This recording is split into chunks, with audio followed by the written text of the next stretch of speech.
Avant de commencer cette vidéo, je tiens à préciser quelque chose d'important.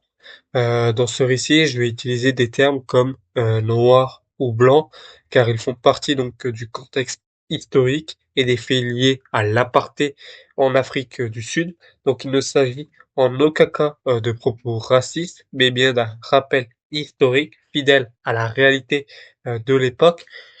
Mon objectif est de raconter donc l'histoire avec respect et justesse, donc pas de blesser qui ce soit. Merci pour votre compréhension.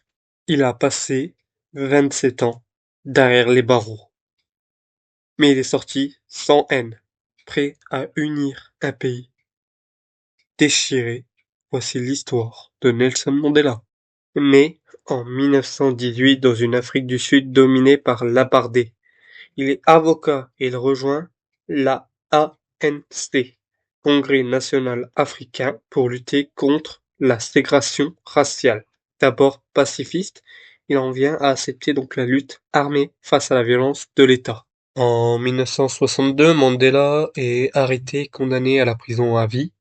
Il a passé donc 27 ans en prison, la plupart du temps sur l'île de Robben Island. Pendant ce temps, il devient donc le symbole mondial de la lutte contre l'apartheid. En 1990, il est libéré sous la pression du peuple et du monde entier. Il prône le pardon, la paix, la réconciliation.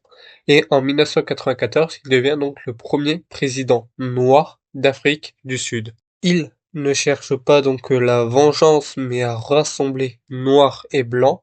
Il crée donc la commission Vérité et Réconciliation, et il reste donc président jusqu'en 1999, puis se retire avec dignité. Mandela a prouvé donc que même après 27 ans de prison, on peut sortir libre et plus fort que jamais. Son arme, le pardon, son héritage, l'humanité.